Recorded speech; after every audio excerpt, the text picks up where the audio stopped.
All right, guys, we are live. This is the UFC 284 recap show being brought to you by Sherdog.com. I am your host. My name is Keith Shillan. Joining me, as always, is the senior editor of Sherdog.com. He is, of course, the genius, the great Ben Duffy. Ben, how you doing, my man? I'm doing pretty well. All's well that ends well, and a card that started kind of dragging a little bit ended up pretty fiery, so I'm good. Yeah, I agree. Shout out to all the guys and gals in the chat. We asked if you're in there, just be respectful. We'll try to get as many comments on the screen, questions as we can. If it's your first time watching, we start from the very top, recapping the main event, working our way all the way down. Every single fight, we believe we go the most in-depth recap show. Then we do some fun stuff at the end. Ben, let me ask you a question before we get into these fights, because you're a man who, a very intelligent man. You like the finer things in life. You like a good debate. You tell me right now, Mozart or Beethoven? You got to go with Mozart. Okay. Picasso or Michelangelo? Michelangelo. Okay. Elvis or the Beatles?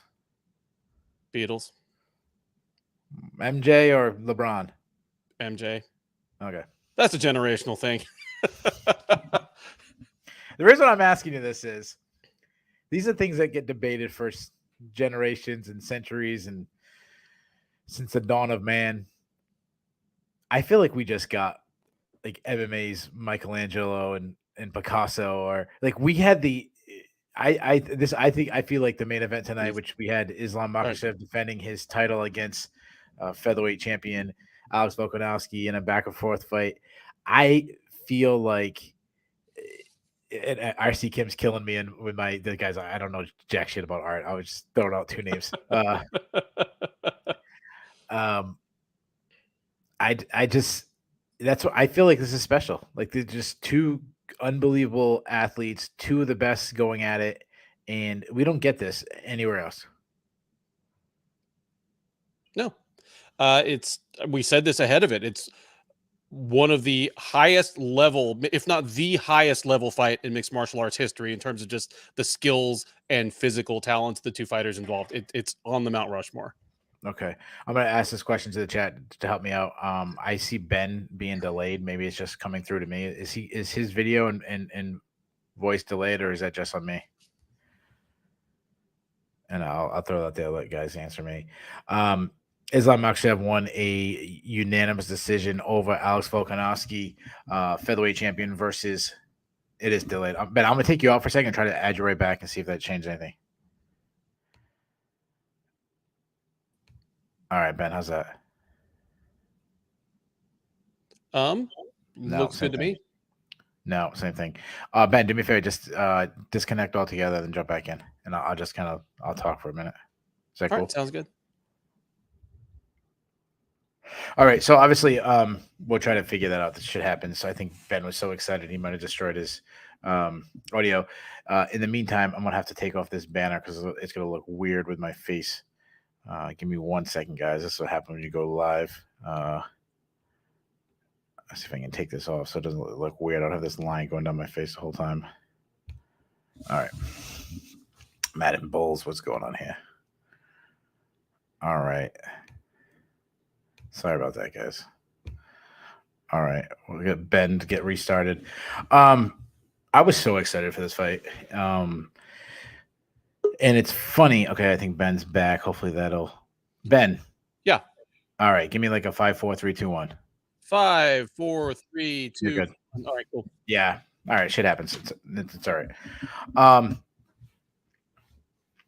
Let's do this. Let's throw this banner back up so it looks professional. If I can do it real quick. Sorry, guys. All right. We're out of the flow, but we're going to get right back into it. To me, it's not often when you have such a mega fight really deliver, and I think this fight absolutely delivered. I was on the edge of my seat the entire time. And I remember it was going into the fourth round, and I was like, holy shit, we're already in the fourth round. Like, oh my God, this is gonna end soon. It's like that time you're on a date with like someone special, like your my wife for the very first time, and I don't want this to end. Like, that's how I felt.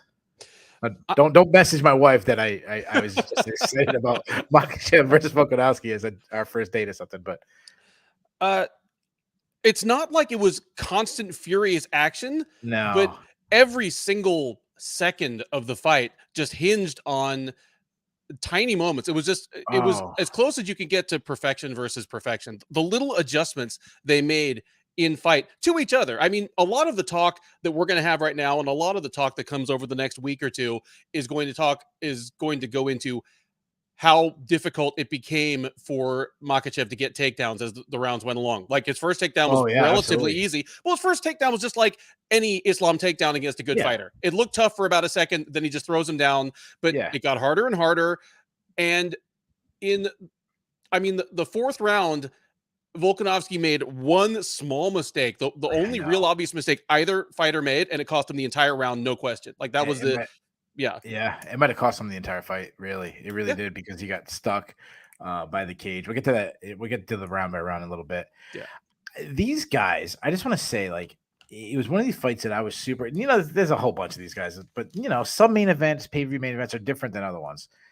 To me, this is one of those like handful more specials ever.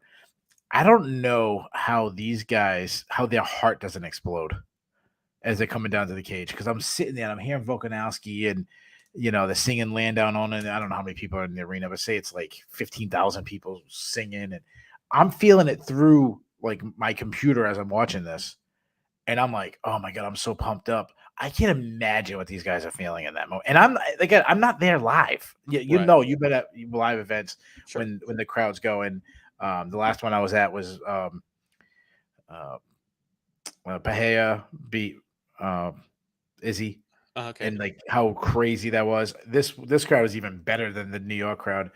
It's absolutely incredible. And then the fight, um, you're right. Talking about like little inches, those times where like Volkanovski has his back taken and he's just trying to slide an elbow inside and just seeing him creep it in to get back around just to turn and face them. I was like, oh, is he gonna get it?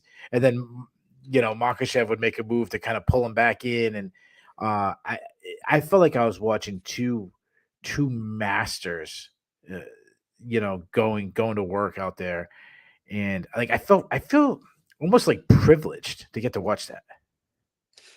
Agreed. No, we were absolutely privileged to watch that. I mean, as much as we will like shit on stuff that this sport puts in front of us, and that sometimes the UFC specifically Yeah. puts in front of us when it deserves it, fair play. Sometimes they give us fights that we didn't even dream we needed until they announced it, and then deliver. Yeah. Like, Yeah, it was incredible, absolutely incredible. Let me ask you this: what was your scorecard? Because I've seen scorecards all over the place. Mostly, I've seen about 90% of them for Makhachev, but I've seen a couple of them for Volkanovski, and of course, I got a whole bunch of texts. Oh, Volkanovski gets screwed and all this. Like, what'd you score the fight? I scored it 48-47 for Makhachev. I gave Volkanovski rounds 3 and 5. That's exactly how I scored it. Same exact thing. Um, Let me ask you this question, and we'll get. There's so many angles to this fight I want to get into, but the fourth round. Do you think you can make an argument for Volkanovski there? You can make an argument for it, and the people that are giving Volkanovski the fight, I'm assuming they gave him either round 2 or 4 in addition to 3 and 5. So, Yeah. you can make an argument for it, but and anyone who makes the argument is going to be, well, a takedown doesn't win you around unless you do something with it. But that was never the question with Makhachev's takedowns. When he got a clean takedown, he took the back, I think, every time, except for like the very first takedown.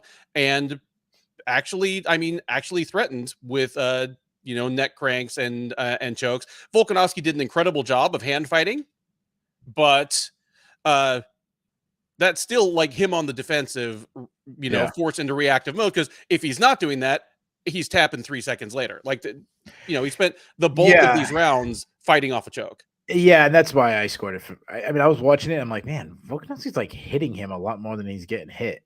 Yeah. But then the same thing. I'm like, well, who's closer to finishing this fight right now? And that's why I end up going with Makhachev in that round. Well, yeah, like in the spots where Volkanovski is throwing punches over his shoulder, basically Islam Makhachev is trying to finish the fight, and Alexander Volkanovski is trying to annoy Islam into letting him go. He's trying to trick. Yeah. He's trying to trick his way to it to the round. Yeah. Let me ask you this: pride scoring, who wins? That's a much more interesting question because pride scoring, I mean, you have the whole system where it's scored as a whole fight, but then you also have the fact that pride scoring presumably means pride judges, and this would have been a classic. Dan Henderson steals the fight because he wins the last minute of it. True. I think Volkanovski wins on the pride scoring. Not taking out bad judging. That's just based on how close the fight was, and the biggest moment of the fight came from Volkanovski. And again, that's not fair. That I want to make sure. I want to be very clear. That's not fair. That's not how the fight was being scored. So it's guys obviously fight differently. So that's not fair to Makhachev. I think everyone keeps talking about Volkanovski, and we're going to talk about Volkanovski a lot because, dude, I have such a man crush on this guy. Everyone keeps talking about like how much credit he needs to get from moving up. I don't think people are talking about Makhachev and giving him more credit for willing to fight Volkanovski, asking to fight Volkanovski in his hometown, going across the world to fight him, or a little closer for Russia, but still, going to enemy territory. I don't think Makhachev gets enough credit for that. I agree, and as much as this is obviously a huge, just big game hunting moment by Alexander Volkanovski, it's not as if Islam Makhachev was like ducking anyone at 155. We said this on the preview. It's not like there's anybody at lightweight that Makhachev would not have been a minus 375 favorite over either. The closest would have been Beneil Dariush. But dude, I picked Alexander Volkanovski to win this fight. I would not have picked Beneil Dariush, like, to win it. Like, Volkanovski was a bigger threat than anyone Makhachev had waiting for him at 155, and we'll get to next matchups next. I imagine Beneil might get his day in court now, but no, it was a brave call by both guys. They both had something to lose here. Makhachev, obviously, it was his belt on the line, but Volkanovski, he was putting a 22 fight win streak just up on the slab against a miserable style matchup. Yeah, I want to put a pin on the whole pound for pound talk, but Alex Volkanovski came into this fight as the number one ranked pound for pound fighter on the Sherdog rankings and the UFC rankings, and I'm pretty sure everybody's rankings. Makhachev beat him, but even though he beat the pound for pound best fighter in the world, did Volkanovski show some holes where if you're a Dustin Poirier, Beneil Dariush, Charles Oliveira, whoever in the weight class, you're feeling more confident? Yeah, I mean, yeah, I feel better about Makhachev as a champ at 155 now. I learned things about him that make me feel better about him against the pack, and he's already going to be a massive favorite against everyone at lightweight for the foreseeable future. Like, there's not even anyone coming up on the horizon where it's like, oh, wait until fighter X gets 2 or 3 more wins under his belt. There isn't that guy at 155 right now. Yeah. I'll say this. I'm not making a prediction on that fight, but if you asked me an hour ago who wins between Islam Makhachev and Beneil Dariush, I would have been like, Makhachev's winning that fairly easily. And I feel a lot better if I'm friends with Beneil Dariush right now. So yeah, I think the unbeatable. I think I'm sorry, I put someone's comment up here. I forgot who said it, but I kind of want to echo what they said, that the unbeatable aura about Makhachev, and of course he does have a loss, but that was a long time ago. It kind of went away a little bit. I mean, he was dropped, I believe, 2 times. He was almost taken down. He did have a whizzer in, but he was almost taken down by a guy who's not known for his, underrated wrestling, but not known for powerful wrestling. I think if he slowed down a little bit, but I think that's one thing he did show. His cardio can still hold up. That was one question mark we had about him. Yes. Let's talk about Volkanovski for a second. So I'm even in a loss. Somehow I feel like Volkanovski's stock rose, even where he, come next week he won't be number one in the pound rankings. He's, that his long crazy winning streak is finally over. He didn't capture 2 belts, but somehow I feel like he probably gained so many fans tonight. Oh, he definitely gained fans. I mean, like I said, both guys stood to lose something tonight. He lost what he had to lose. I mean, in terms of the streak, but he didn't lose any mystique. Both guys, and I put Alan's comments up here because this was a big lesson. Because both of these guys helped their stock in different ways. They answered questions about themselves, but they also looked vulnerable in a way that they never had before. This is the hardest time Islam Makhachev has ever had getting an opponent down. And it's the smallest guy he's fought since he's been in the UFC. Yeah. So one thing about Volkanovski, he was hit a lot more than he normally gets hit. Yes. I think there's a couple of reasons for that. One, I do believe that his number one priority was to stop takedowns, which obviously I don't think he'll get hit as much against strikers in the division whose main thing is to strike him. Where he's focusing on the kicks of Yair Rodriguez or someone like that. Much different where you're focusing on. So I think that happens. I do think the weight slows him down a little bit. Adding 10 pounds. I also think like he didn't move as much as I thought. And I think that comes down to one, probably carrying 10 more pounds, but also having to wrestle, trying to save those energies for those big bursts of wrestling, and that he had to fight off wrestling kind of slows him down a little bit. So I think that's why we saw him get hit more than he normally does. I also think Makhachev doesn't get enough credit for his accuracy. He's extremely accurate. He's very deceiving with his shots. He's very powerful with his shots. Like, I don't think he gets enough credit. And I don't know if it's like I shouldn't say he didn't get enough credit, but it's like when you're a 10 at something, you being a 9 at something kind of gets overshadowed. Agreed. And I'm obviously the fear of the takedown informs all of Makhachev's striking engagements with anybody he's fighting. But even outside of that, I think you're right. Like, it doesn't give enough credit to his speed and just how well schooled his striking game is at this point. He was winning the foot position battle in the kind of southpaw versus orthodox with Volkanovski for big sections of the fight. It made Volkanovski uncomfortable throwing his left hand. Yeah, that's a good point. Volkanovski threw only a few leg kicks. When I picked Volkanovski to win, I said, he's going to give Makhachev angles he doesn't like. He's going to keep chewing up his front leg. And if he's down 2 rounds to none at the end of 2, I feel pretty good about Volkanovski's chances as long as there's not a 10-8 round in there. I still felt pretty good about Volkanovski's chances, but he had really not invested enough or as much work on that front leg as I'd hoped. And it was because Volkanovski is normally good about landing that and not getting countered, even by much taller fighters with better reach. But Makhachev was coming back over with his right hand, and Volkanovski was having to duck and get out of the way. Got grazed a few times. Never really felt comfortable throwing that low kick. Like, the reason he didn't throw enough low kicks wasn't because he was worried about getting taken down. It's because he was worried about getting countered. And that's to Makhachev's credit as a striker. Yeah, one thing Makhachev also did a lot was go to the body, which I thought was really smart because Volkanovski is so good at slipping. He slips himself into range. He doesn't slip himself like away from range. Like, he slips to the counters. So going at the bigger target of the body instead of the head I thought was really smart too. As Ray Longo once said to Chris Weidman, if the guy uses head movement, then just punch a hole in his fucking chest. I want to talk about Volkanovski because one thing that really just amazed me, one is just how strong he is. Like, when they were in the 50-50 clinch position to over-unders, like, he is like a freaking ox. Like, there was a lot of times he was actually winning those positions.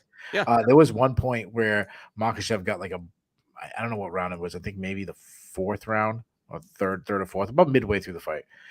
He got like a tight plum clinch, and Volkanovski just fought his way out of it quick. And I'm like, wow, like that was impressed me. And his get-up game, I mean, that was the big question mark. Can he get back up? He got up a bunch of times. Like, yeah, the first round he got stalled out, and the 4th round he got stalled out, but the 2nd round he got up, the 5th round he got up, But now the time of the fourth round, he got up. Like he got up 3 or 4 times against a guy that takes you down and submits you. I mean, takes you down, and Charles Oliveira, the most prolific grappler in UFC history, is tapping seconds later. Volkanovski found a way. He almost got a takedown. He hit it. Well, he did win it. Like if you're actually scoring a straight wrestling match, and I think it was the 5th round. Yeah, it was the 5th round. Makhachev shot in on his leg, and he butt dragged him, and got to the point. If you were, college wrestling scoring, he's getting the 2-point takedown. Yep, like just man stuff in the takedown defense for Alexander Volkanovski. Yeah, I mean, other than Bo Nickel, Makhachev's the best wrestler in the UFC. And to have moments where you win the wrestling, that's incredible to me. Yeah, I completely agreed. I mean, it was I won't say it was a dead even thing, but again, Volkanovski did a better job of wrestling Islam Makhachev than anybody else in Makhachev's career easily. Well, who's the guy? Armin Sarukian did pretty good too. I will agree, but I even think they had different goals in wrestling. Sure, wrestling Makhachev, but no, I'll agree that he's up there as well. RC might get in every show. Yeah, every show. Like I have to. It's a rule.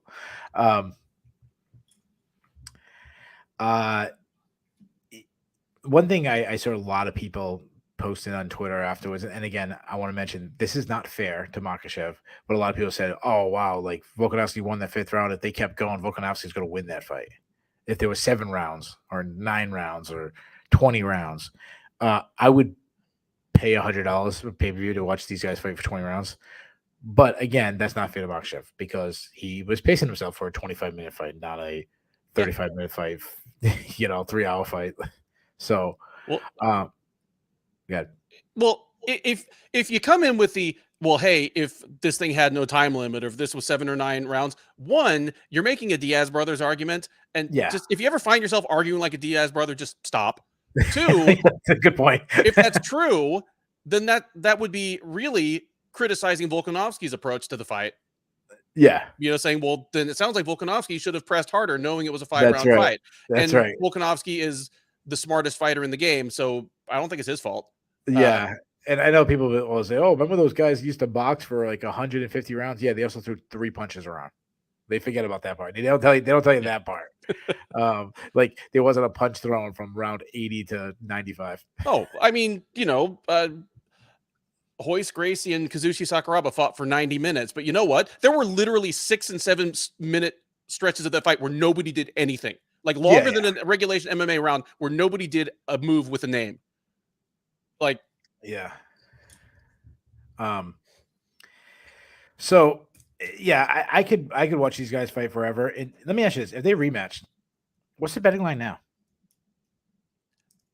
Makhachev is still the favorite, but it's a lot closer. He's like minus 180. Yeah, I agree. And Volkanovski is like plus 140. The problem for me is it's hard to beat the same elite fighter twice. It's hard to win a rematch. I mean, in any sport, but here I'm like, what could Volkanovski have done better? Like coming into this, I said, I know Volkanovski's like a 3-1, almost 4-1 underdog, but if you're going to take any fighter in the history of MMA with his physical disadvantages compared to Makhachev and come up with the right plan to beat Makhachev, it's this guy, Joe Lopez and Eugene Behrman. And I feel good about that. He fought as good a fight as you possibly could to beat Makhachev with his tools, aside from one mistake in the 4th round where it basically cost him a takedown, and it cost him a takedown against the fence where he was kind of stuck. He executed it perfectly. Yeah. So one thing we do on this show, if people are never watched the show before, we also do a preview show. And one thing we do, I think, that are much different than most preview shows is, and I'm only speaking for myself, but I think I know you well enough. We don't really care about the outcome in the fact, like, oh, I picked this fight right, I picked that fight wrong. Like we don't. At the end of the day, I couldn't care less. But we picked different sides of this fight, and I think we both were right, if that makes sense. And what I mean by that is like how we broke it down. like I picked Makhachev, but I also was like stressing that Volkanovski is being counted out by way too many. This is an extremely close fight. He could win this fight. The later the fight goes on, the more I think it favors him. You said the same exact thing. You actually picked him, but like the way you broke down for Makhachev win was exactly how it went. So he put himself in line to win, and that's kind of the thing we both stressed. Which we said when the betting lines was he was like almost a 4-1 underdog and all this, and we were like, out of every single man walking the face of earth, the person who's going to put himself in line to win the fight against Islam Makhachev, give himself the best chance, is Alex Volkanovski, and he was one more stuff takedown away from winning it. Yep. One slip punch, zig here instead of zagging, like, yeah, as the cliches say, he was right there. I mean, if this was a football game, he's losing on the game-ending field goal or something. Like it's right. It was incredible how good he was tonight, and both guys really. Yeah, I'm totally here for that. It was yeah, like I said, I got the end result wrong. Still feel comfortable with my pick. I feel like I saw the how the fight would play out well. I couldn't have pictured it being this competitive. I thought Makhachev was going to be more dominant in the early rounds and more tired in the late rounds, but they both surprised me pleasantly. Like, yeah. Thank you, Zen Monkey. Appreciate that. I'm assuming the S and D is Shillan and Duffy, not someone not like Sam and Dave's preview show or something. Let me ask you this question, and again, this is not fair because styles make fights, and but is Alex Volkanovski the second best 155-pounder on the planet? No, I don't think so, because he would match up completely differently against the other guys in that top range. But yeah, I want to see it. I want to see him fight Dustin Poirier. I want to see him fight Charles Oliveira. I mean, he's so amazing, and a matchup against Yair Rodriguez is fantastic. It's so intriguing. Yeah, but after that, like, I don't. I think I'd rather see him keep fighting Dustin Poirier and Charles Oliveira and all the guys you're mentioning. Like a rematch against like if the UFC came to you, and again, this is not fair to the guys fighting, but if you could pick one fight to watch, would you pick Alex Volkanovski versus Yair Rodriguez, or would you take Alex Volkanovski versus Islam Makhachev number 2? Yeah, that's a hell of a question. I'm probably taking the rematch. Like that's how I'm. Again, this wasn't a all-time barn burner, but it felt like it to me. It was to me. I thought it was an incredible fight, which makes me go to a question that I think I'm going to get a lot of hate on. I think some people will get this, but I think I'm going to get a lot of hate on, especially if anybody's Russian in here. The big thing going on was Makhachev's belt is on the line, and so is the pound for pound title on the line. Again, pound for pound, it is so subjective. You ask 10 people what pound for pound means, you're going to get 10 different answers. So it really depends on how you break it down. But we had an extremely close fight between a 155-pounder and 145-pounder. Is Islam Makhachev the pound for pound king? See, that's hard for me to say, because part of me wants to say, hey, yeah, the smaller fighter arguably won the fight, acquitted himself incredibly well, but at the same time, 90% of the time when we're having these theoretic pound for pound arguments, we're talking about people that can't fight each other. We're talking about Davis and Figueiredo and Francis Ngannou. Yeah. So in the few cases where they actually can fight each other, to not go with the head-to-head result seems silly. Yeah, I agree. But how much weight do you think? And again, sometimes I'll pull back the curtain. Sometimes we have to talk about things to keep topics going. Like we have to throw out ideas because we can't just go, oh yeah, that's of course it's Makhachev, and then okay, we gotta move on. What do you think the weight difference was tonight? Come fight night. 15 to 18 pounds. Yeah, I was thinking of those. Almost the exact. Like Volkanovski's around 160. Makhachev's around 175.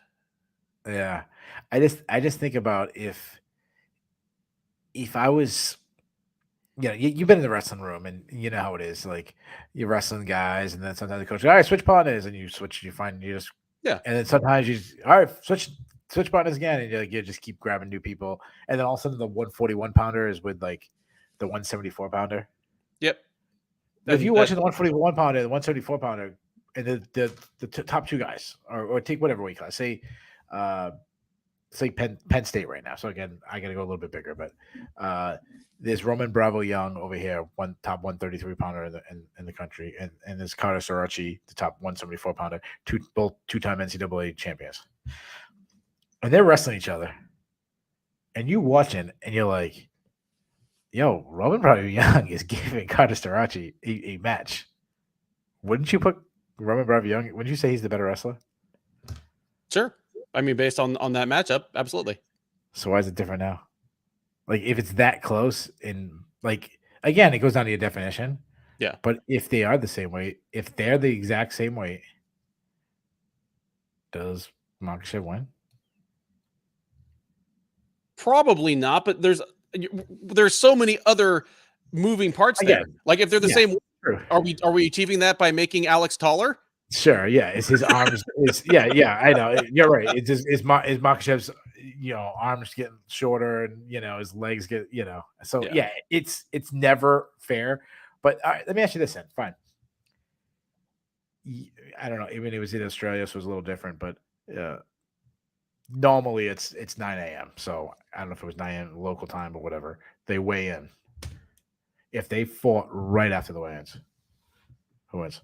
Where they can't really fuel up. Volkanovski. Yeah. Like Islam is sucking wind and spitting feathers by about 7 minutes into that fight. And at that point, they're the same exact weight. Yep. So again, pound for pound is so dumb anyways. Yeah, it's amusement, but if you actually get feelings involved in a pound for pound debate, just take a deep breath, go outside, spend some time with your family. You're probably arguing two different definitions anyways. Yeah. So Volk, next thing, no brainer. Yeah. Volk, next thing, Yair. Okay. Is that a main event? Yeah.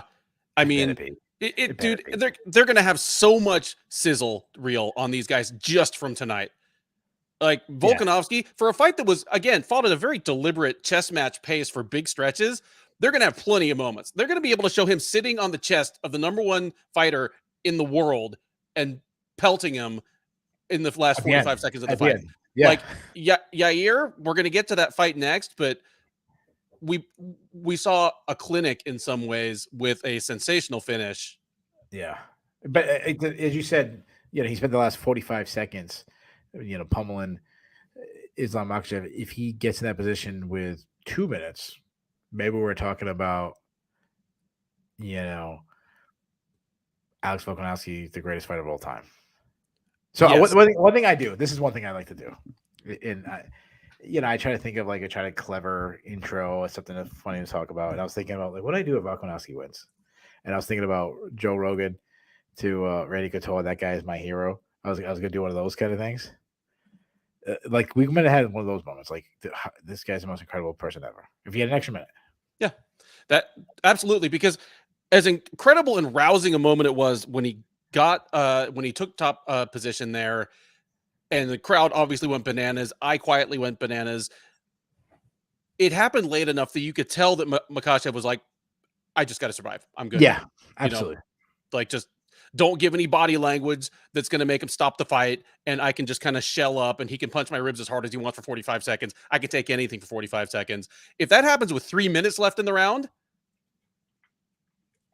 we're talking about serious trouble because a 10-8 round gives us a whole different fight.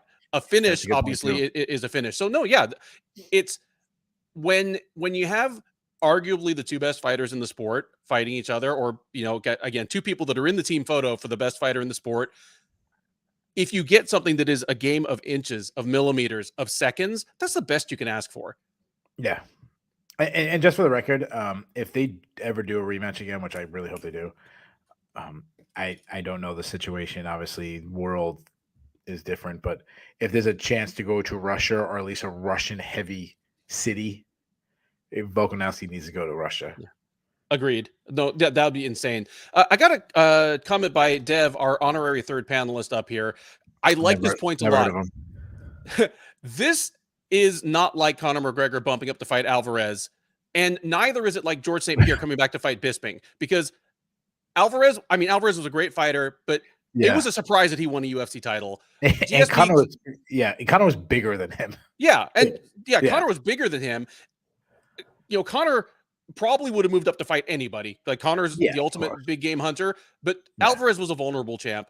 Obviously, GSP saw Bisping as a vulnerable champ. This is Volkanovski moving up and saying, I'm going to take on this huge tank of a man who has a single unstoppable skill, or at least one that nobody's like really stopped yet. Again, this is I mean, his nickname is the Great, dude, and this is him daring to be great. And I know it's just a pun on Alexander the Great, but dude, it fits. Win or lose, he dared to be great. Yeah, Kyle Johnson mentioned that the last time it felt like there was a GSP BJ Penn too, which I agree. That might have been the last time. Or Manu Nunes moving up against Chris Cyborg. Yeah. As Juice X just said. Yeah. We'll save it when we talk about Rodriguez. We'll get more into the Volkanovski fight. Makhachev, you mentioned Dariush. That's the fight you'd make? Yeah, and it's about what Dariush deserves at this point. He's not scheduled anybody, right? No, he is not scheduled anybody. Okay. He is sitting waiting for his Tesla minivan that he asked for after his last win. Hopefully he's gotten that by now. But dude, yeah, he's earned it at this point. Yeah, he's going to be a massive underdog to Makhachev, but as we've established, so is everybody. Yeah, and if I'm the UFC, I'm doing something like I'll go to. Wait, is Kyle Johnson saying that Dariush versus Oliveira is happening because it's booked or because he's prognosticating? Let us know if that's booked, because Well, just check. Well, of course, just check the Sherdog Fight Finder as Jay Petrie and the boys over there would definitely have it up before anybody else. I didn't hear that. Maybe it is, or maybe it's rumored. I mean, if that happens, that's a great fight, obviously. But UFC 2A, let me check. Does Beneil Dariush? That poor guy. At least he should take solace from the fact that I'm about to call him the Leon Edwards of lightweight. Because Edwards, it was just like, what next hoop are they going to make this man have to jump through before he gets a title shot? And then when he gets there, he makes the best of it. So if that's true, if it really is signed, if they're going to make him jump through one more hoop to get there. Yeah. So it's rumored. It's not official, but it's rumored. So, yeah, that's not fair. It's just why? And then what happens if Oliveira wins? That's the problem. Oliveira... Well, you know what you do. You know what you make if Oliveira wins. You can't make that matchup. And you're not going to do Volkanovski. And then Poirier's had 1 million title shots. And Justin Gaethje has lost too much. There's only one guy to do. Bo Nickel? No. Okay. I'm waiting for I'm talking about an actual 155 pounder who might be fighting at 170, but an actual 155 pounder. Who are you thinking? Conor McGregor. Oh, well. The king. I'd love to see it. I'm just kidding, guys. I'm just kidding. I mean, if he beats Chandler, if Conor beats Chandler, the UFC is going to let him call his own shot. Oh, of course. The UFC is going to say, you can have a title shot in whatever weight class you promise that you can make the weight. If Conor loses to Chandler, they might still give him a title shot. Yeah, I would do Dariush if that's. I would pull that fight. Like, I wouldn't even do it if we're the kings of the world. I'm not even booking Charles. I mean, obviously that's a fantastic fight, Oliveira versus Beneil Dariush, but Dariush, I'm giving him the title shot.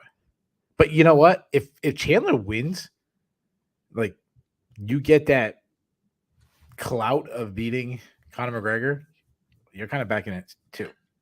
And if he beats Conor McGregor, it's going to be something spectacular. Yeah. He's going to lamp him, or he's going to choke him out, or it's going to be like the Gaethje fight where we just get this incredible, like, blood and guts battle Yeah, like Diaz 2 fight or the Poirier second fight where they kind of both had moments and then he gets a knockout. So the good news for Alex Volkanovski is that he's still the featherweight champion of the world, but he is not the only person in the UFC that has a featherweight gold, as Yair Rodriguez took on Josh Emmett for the interim title with the Mexican fighter winning by second round submission. I think a lot of people are picking Yair Rodriguez, but I don't think a lot of people had by submission. No, I have the feeling the prop bet for that one was very hearty indeed. But here's the thing. Everything about that fight, including the submission, was just part of Yair Rodriguez's clinic on bodywork. Yeah, to me, if you could sum up his performance tonight in one word, what would you use? Punishing. Yeah, that's a good one. That's a good. Yeah, like he was spectacular today. He was spectacular. Like, dude, I scored the first round for Emmett. So I think Emmett won the first round, and I still think Rodriguez won the fight in the first round. That is the story of bodywork. Just started punishing him to the body in the first round. Like, dude, you've talked about being at a live open workout with Yair Rodriguez and the sound of his kicks. Like, I could imagine. Like, I have memories like that, but they're of Uriah Hall, and Uriah Hall is 50 pounds bigger. Like, I'm just terrified by the idea of it. But Rodriguez's body kicks, like his left body kicks to Emmett's left side, even the ones that Emmett blocked, you could tell hurt his body. Like, we've seen people knock someone out with a blocked head kick. They knock their own arm into their head, like Krokop did it to people. Yeah. Rodriguez was legit hurting Emmett to the body with blocked kicks. And then when he went with the right knee to the other side, like, the tap came so quick because Emmett already couldn't breathe. Yeah, that's right. The triangle didn't have to be that tight when you already, like, your obliques are spasming, your liver is spitting out like every cold and flu you've ever had, and all the alcoholic beverages you've ever had are just gushing toxins back into your bloodstream because your liver is bruised. Like, dude, punishing. Yeah, you're talking about a guy that has made so much improvements than when he was this guy who burst on the scene, was super excited. Then he got that Frankie Edgar fight, and everyone jumps off the bandwagon. Then he had out for really long periods of time. He had that weird thing with Jeremy Stevens. Then he had the upward elbow, which obviously is one of the greatest knockouts ever of the Korean Zombie, but it's still like a fight that people are like, that was a lucky shot. He was losing that fight. But he has really come to completion now. I mean, he is dangerous everywhere now on the feet. I mean, you're talking about a guy who's a crazy athlete, fast, accurate, creative. He's got tons of variety. He's got power.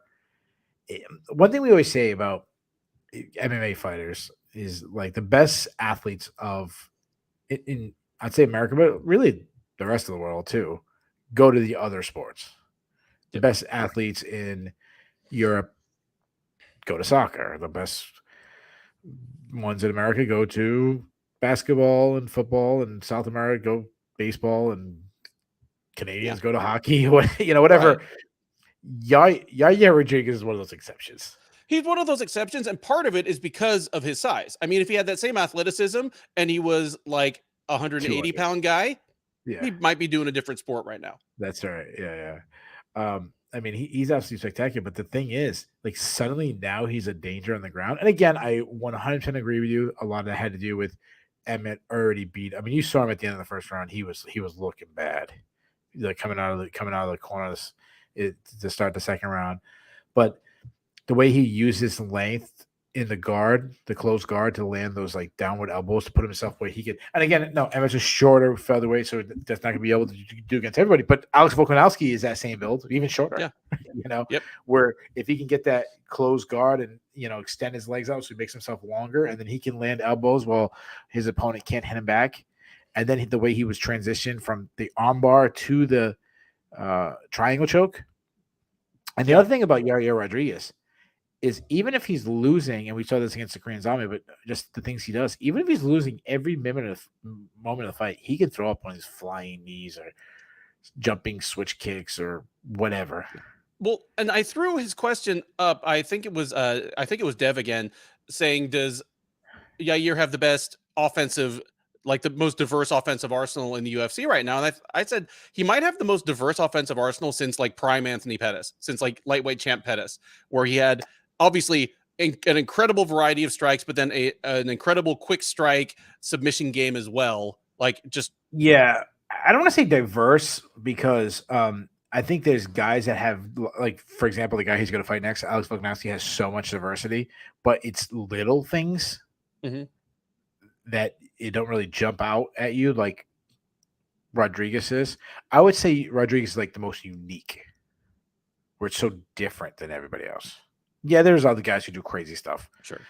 but being that the crazy stuff is 95% of his game, like he's throwing question mark kicks, he's throwing axe kicks, he's throwing even he was feinting like back elbows to Josh Emmett at times just to make him think about it later. Like, oh, watch for that, you know.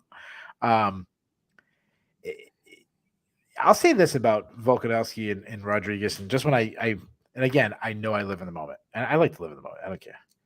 Uh, it's an intriguing matchup because he's so different than anybody Volkanovski's fought before, where everybody else is more your traditional fighter. You know, your Holloway's your very like box heavy guy. Your Ortega's a jiu-jitsu guy, wants to get it down.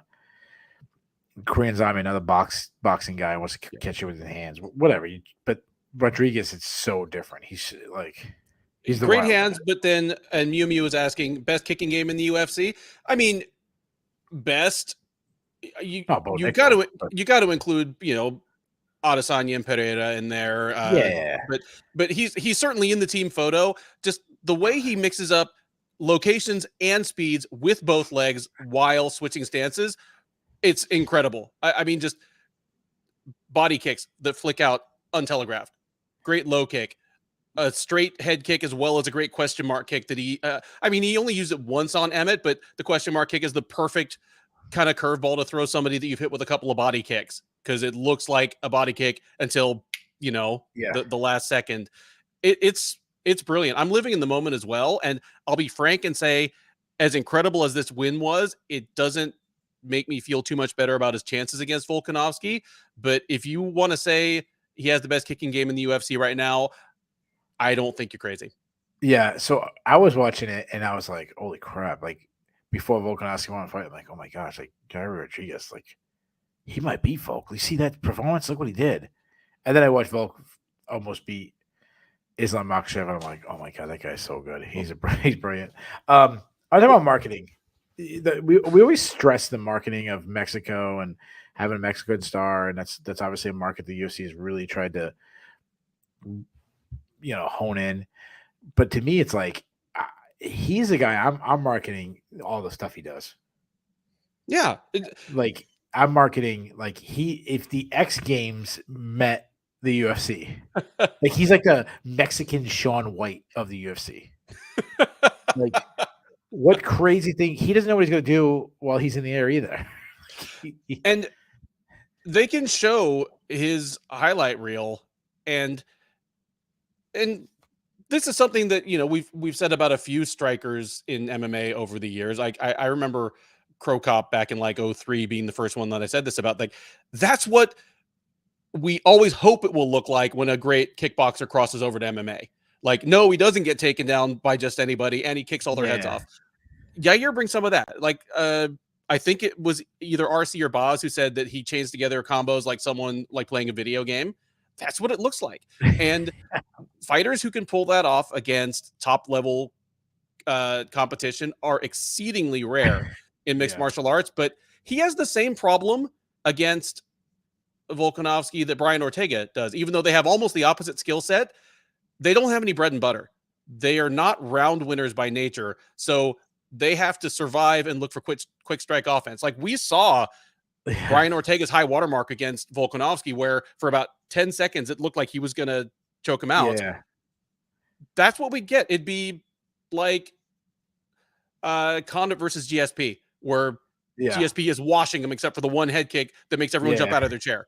I think Volk versus Rodriguez would look like that. Mostly a washing with one or two just incredibly hope-inspiring. Not that I hope Volk will lose, but just hoping that something like exciting or unpredictable will happen. It happens like maybe twice in the fight. Yeah, even when he's a spectacular, they're gonna have their moments where they're gonna put themselves in bad position. I mean, you saw it tonight. He had a once in a lifetime performance, and still, as you said, probably lost the first round, or might have lost. I think a lot of people's scorecards, he lost the first round when he was spectacular in that round. Yeah. Like that's what you kind of get. You get the good with the bad of Yair Rodriguez. Bass threw this out there. He was talking about just how he was insulting his personality, saying he was kind of boring on the mic and stuff. Yair Rodriguez, he did, other than the Jeremy Stevens, we had this little spat with Jeremy Stevens. He really hasn't been a big trasher, kind of quiet, kind of guy. Let's talk about Josh Emmett for a second. Obviously a terrible performance. This is another fight that I felt like we were really good on. One thing we talked about was I really felt like there's two avenues victory for him, and one of them probably hasn't been around for a really long time, and that was wrestling. He just doesn't wrestle anymore. Yeah. He actually had wrestling moments because of things that happened in the fight, but still, it wasn't the way it was going to go. It was going to land one big shot and end it. And I thought it was even worse because he wasn't letting that moment come to him. He was like trying to overforce it, where there was no footwork. It was, I'm going to punch myself into position, where he's not even throwing that short shot to get in to force you to put your hands up and then follow that into the big one. No, it was just like he's trying to overextend himself to land that right hand or the left, looping left hook. I mean, there was times he was like almost knocking himself over. Yeah, I thought it was a terrible performance. Obviously, it was a one-sided shellacking, but I think he also made it even easier for Yair Rodriguez. Yeah, he made it easier, and I'm not one of the people that puts too much credence into what happens, like how people looked at the weigh-ins.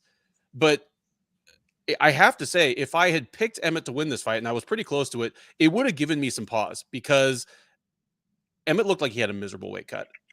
Like, he didn't just look drawn. He looked like 10 years older than in his last fight. Like, he looked like a skull with a beard, and he fought like a guy that maybe knew he didn't have 5 rounds in him.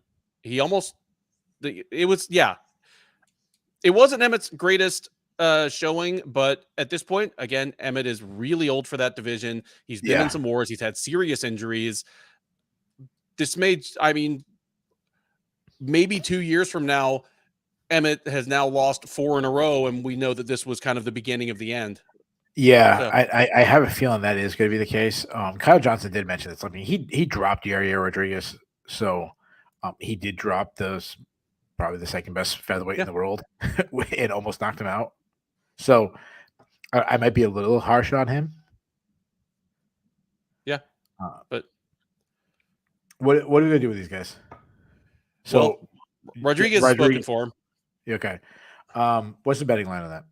And again, we're not a betting site, but just throw it out there. Volkanovski comes in minus 250. Rodriguez maybe plus 210. Plus 200, plus 210, whatever the gap for that particular outlet is.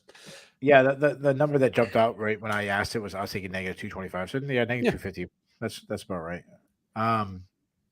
Josh Emmett. I think the thing that stands out Emmett is his age. You mentioned he's older. What is he like? He's like 38. 38. Right? He's 38. Again, has had at least one blown ACL. He's not been the same fighter since. I mean, he's been a great fighter, but he's not been a wrestler anymore. He's he's end stage team alpha male fighter at this point, where he's just a slugger. If you believe that this was a one-off and he still is one of the 5 best, he still needs something spectacular or several fights in a row to get back into the title picture, I think.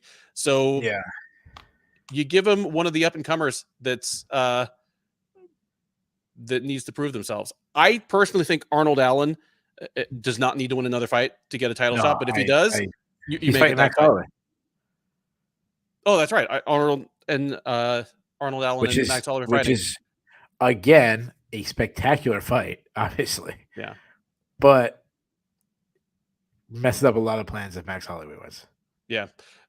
Then you make Emmett Aljamain Sterling's first fight at 145, or you give him Movsar Evloev. Yeah. So you mentioned the guy. I was thinking of Movsar Evloev. I want to mention. I think it was. I'm sorry. I'm the worst. I forget instantly. Ben Cooley mentioned. He said he wondered about Emmett's motivation after losing one. I agree. When you're 38, yeah, there's a chance he does a Glover Teixeira and he builds himself back up and he gets a title shot at 41 or something like that and wins the title. Yeah, it could happen. I give you even less chance than Glover Teixeira had, Or maybe he does a Derek Lewis and he's like, man, that's a long climb back up. Exactly. Like, I wouldn't be surprised if Emmett moves up. He was originally a 155 pounder. I wouldn't be surprised if he goes up the Aegis and fight some guys there. Again, if you mentioned if he had a bad weight cut, again, we've seen guys look like death on the scale, then be spectacular in fights. Sure. So obviously we're guessing. But yeah, he's in a really tough situation. If he does stay at 155, I was kind of like using his name to get over the next guy. So I thought him and I thought of Ilia Topuria. A fight night main event. I think it'd be a really fun stylistic matchup. It would be sensational. And yeah, I mean, what more to say about it than that? Like, that would be a hell of a fight. And whoever wins is right there in the title picture. I could also see him like both blowing weight. Yeah. But before that, Randy Brown took on Jack Della Maddalena. Jack Della Maddalena won by first round submission. This guy's fucking good. Dude, he is good. I mean, we just finished talking about Volkanovski versus Makhachev, where Volkanovski came in with a perfect game plan, executed it almost to perfection, and it still just wasn't quite enough. Here, Randy Brown came in and did exactly the right things to do to keep Jack Della Maddalena off him. He used lateral movement, he used his jab, and it didn't matter because Della Maddalena still bounced into range and just put one right on his ear.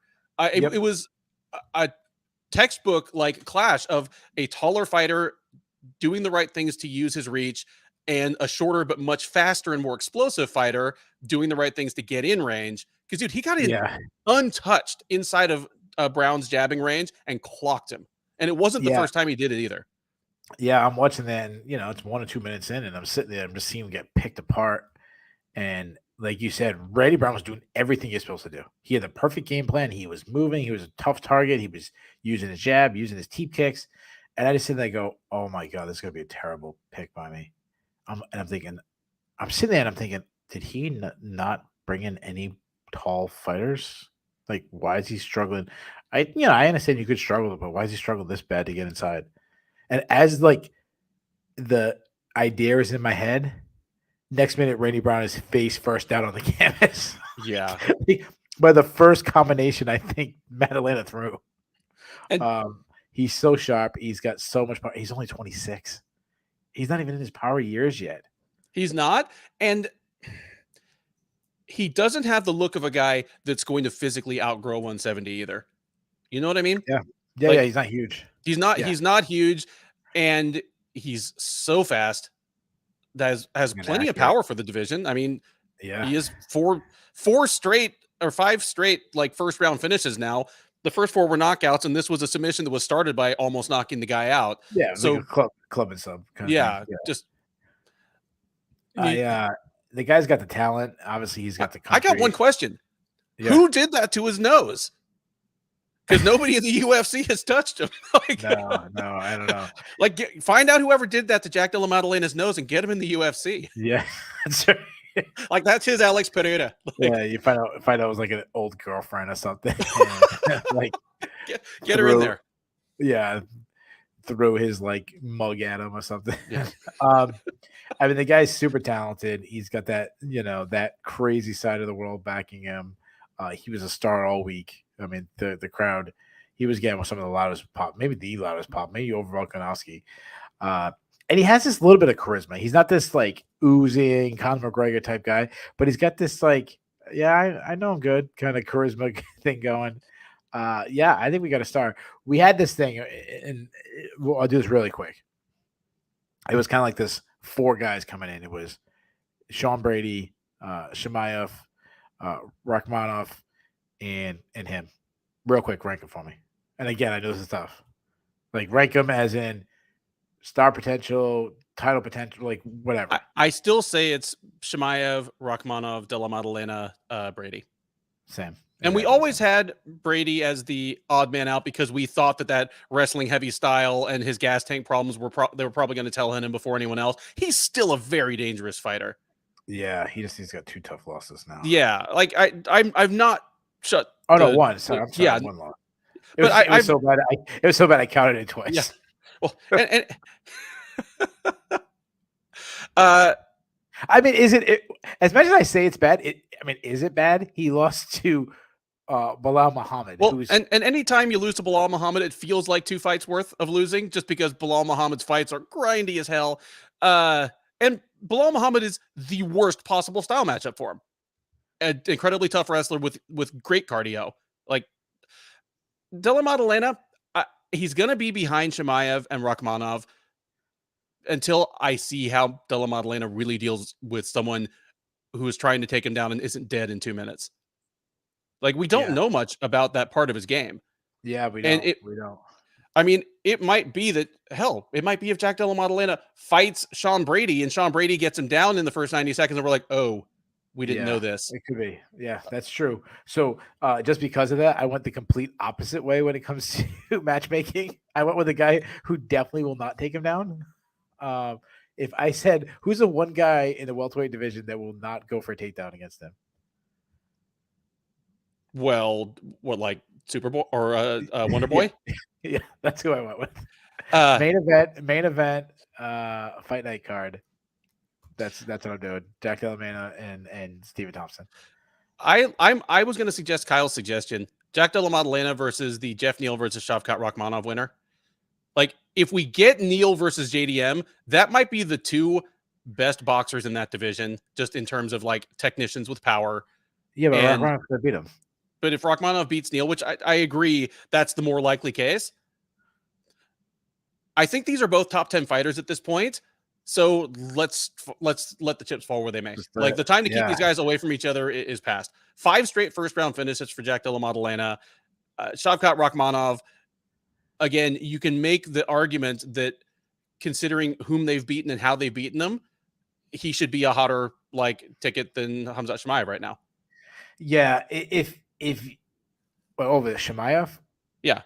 Oh, Chimaev beat Gilbert Burns. I agree, but that was like a razor close fight. Like, yeah, but it's Gilbert Burns.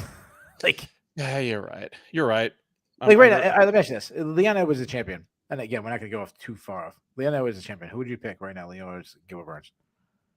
Again, this is no tape study. It's not an official pick. So off the top of the dome, I'd pick Edwards. But you would? Okay. Yeah, I would pick Edwards. I don't know if I would.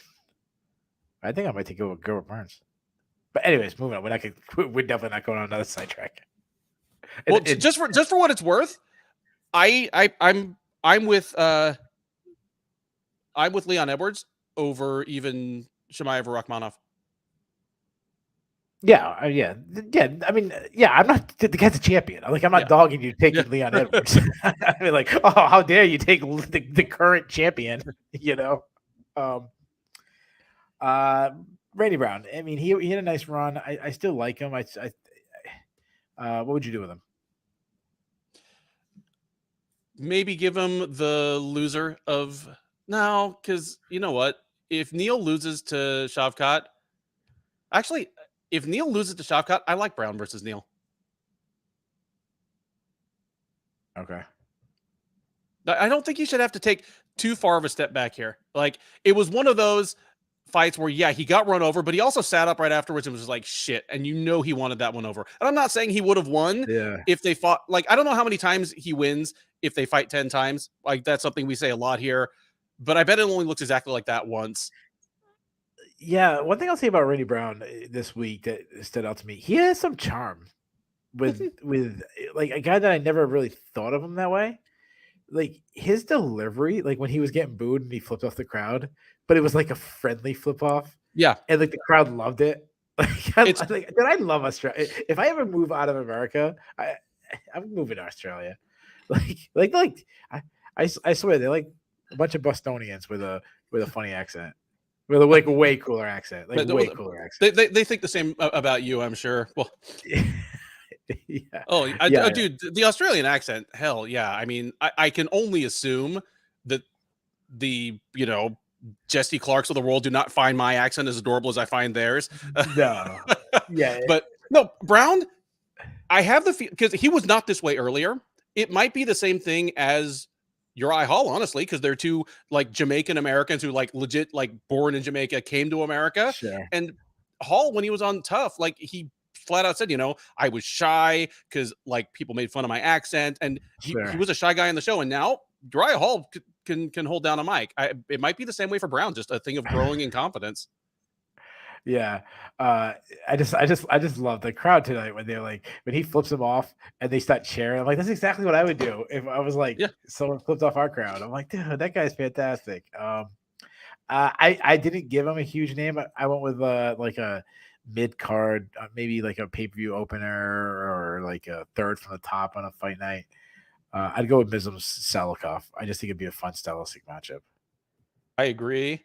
And interestingly, considering like their weapons on the feet, it would, I think, really come down to how willing Salikov was to wrestle and how unwilling Brown was to just go for subs off his back if he gets taken down. Like, I think the ground questions would be more interesting almost than the striking questions. I have no idea what this means, but RC Kim says Perth is like the Australia of Australia too. Okay, so my So sister lives in Perth. My sister and I her, don't know family that live in means, Perth. but Perth, like the I west love coast Perth. of Australia, is not the cool part of Australia. Like the Okay, place with like the international like world class cities. Like nobody's going to call Perth like the Hollywood of Australia or like the okay, the Times Square of Australia. It's kind of, I guess it's kind of like the more the hick side. okay. So then, okay, so they had nothing to do with like where I live. I mean, you're in the general greater Boston area. Boston's a world class city. But Have you been? Have you been to Boston recently? Not since I was in high school. Like, All right. Speaking of world class New Englanders, Parker Porter took on Justin Taffa, and then Parker Porter got face planted by Justin Taffa. You don't go swinging wildly at Taffa. What do you say? If they overreach, I teach. Or something. If they reach, I teach. oh, I like that. I must have I had the do sound off for that, too. but that's so a poet and a warrior. Wow. Yeah, who knew? We should call up Taffa and get his opinion on like Mozart and Beethoven and all this. Dude, I mean, I picked Porter. You picked Porter. Incidentally, we both went 8-4-1 on, or no, you went 9-3-1 tonight. I got the main event wrong, so I went 8-4-1. But dude, I don't even want to jump into my dude seriously. Like, I'll save that. Okay. Yeah, But, Porter lost. Porter deserved to lose. Yeah, I never picked New England fighters, and they got absolute face planted. I like Justin. He's fun. Like he's not good. He's not going to be good, but it's one of those ones where like I'm enjoying it while it's going. So good for him. Oh, that apparently that was a Michael Jordan quote. Yeah, apparently. Well, I mean, listen, like greats think alike. I mean, Yeah. Michael Jordan, Justin, when the all-time greats of a sport, Yeah. They say the same things. Before that, I don't know if there's a brilliant fight or the worst fight of the night. I'm not sure, somewhere in between. Jimmy Crute and Alonzo Meadowfield fought to a draw. Do you agree with the draw? I do agree with the draw, and I loved the immediate point deduction. That was refereeing at its best, because here's the thing about fence grabs. Fence grabs are never accidental, and they are always fight altering. Like it's as simple as that. Like there are. Unless, hold on. Okay. Hold on.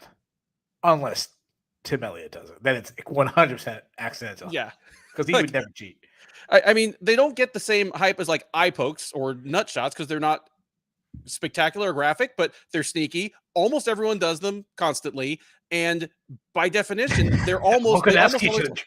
yeah, Sorry, Volk should have tried it a couple yeah. times tonight. And here's the thing: if somebody grabs the fence trying to get up when they're already down, it's very easy to just give them the position back. But if somebody stops a takedown with a fence grab, you can't start them on the ground because you don't know if it would have succeeded. So Yeah. you start them in 50-50 position against the fence. You take away the point immediately. I thought that was excellent refereeing. Like, I'm never usually happy for a draw, but it turned it into a draw for me, and I'm glad that at least 2 of the 3 judges got it right. Yeah, and you know what? I agree with you. I think the refereeing was great. Mark Garden, he's spectacular at times. Sometimes he's over the top. Like, he likes getting in the middle of things. If we're being honest, he's one of those guys.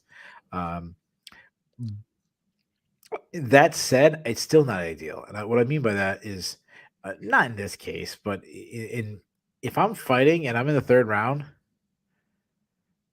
or say it's a championship fight, it's fifth round. I'm up 4-1, 4-0, heading to the fifth round, and Charles Oliveira's taking me down. I'm grabbing that fence. I'll take a 2-point. Oh yeah. Yeah, I'm not even. He's like, Khabib. I'm holding. I'm Spider-Man in that shit. I'm gonna be up like Peter Parker and with Macho Man telling me to get down as I'm climbing the fence. That's what I'm doing. Bonesaw is ready. So but Jimmy Crute. Yeah, so we both in agreement on the referee. Good job by Mark Garden. I agree with the draw. I had Menifield's the first 2 rounds. Jimmy Crute 10-8 round. Jimmy Crute, he showed a lot of heart. I mean, both guys did. They showed a lot of heart. Not a lot of cardio, but a lot of heart. But until Jimmy Crute gets some defensive skills, he's never going to be that talent that one time he was kind of projected to be. Agreed. He took ungodly amount of damage tonight. Agreed once again. That's the combination of iffy cardio and iffy fight IQ in this fight. If you kind of squinted, it just reminded me of like OSP versus Krylov, or any Ivan Kudalaba fight. Just another physically powerful, offensively potent light heavyweight with a ton of defensive holes, iffy cardio, and like poor decision making. Like, it was a fun fight, but nothing that made me want to see these guys against people higher in the rankings than them. Yeah. Yeah, and Menifield's Achilles heel is always going to be his inability to get up from the bottom. Okay. This kind of goes hand in hand with the last fight we just saw. Tyson Pedro took on Bukauskas. I'm sorry, I know I butchered his last name. No, you got it perfect. Bukauskas won a unanimous decision. This fight absolutely sucked. It was absolutely terrible. It was terrible, and yeah, I did not much to say other than that. I'll give Tyson Pedro something.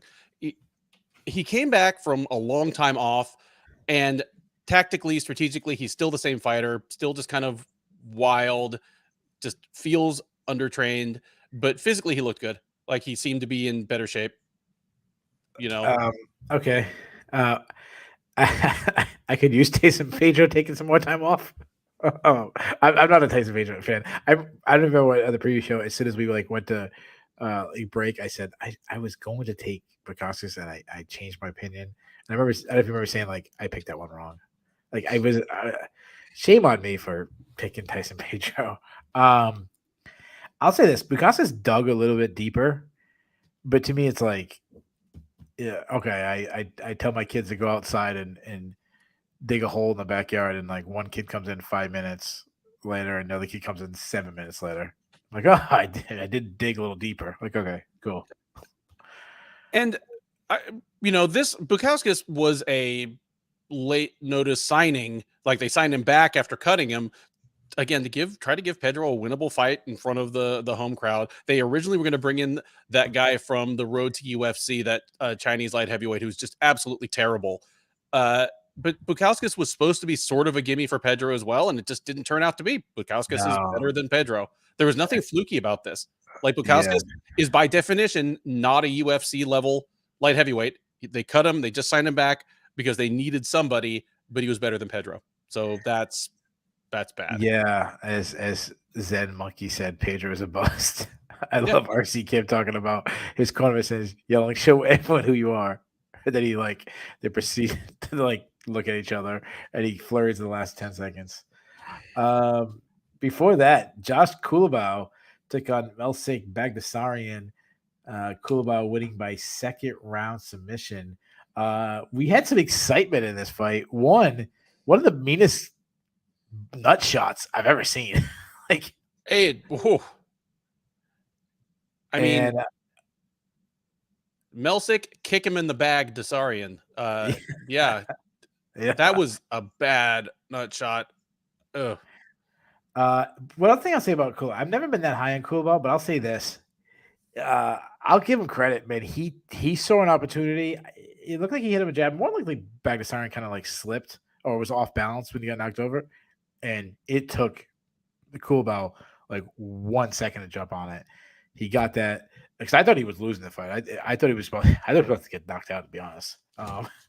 And Kulabau got a quick submission. This guy's on a sneaky little run in the UFC right now. Agreed. And a couple people on the preview show comment section gave us hell for picking Bagdasaryan. But I'm just saying, I definitely called this one wrong.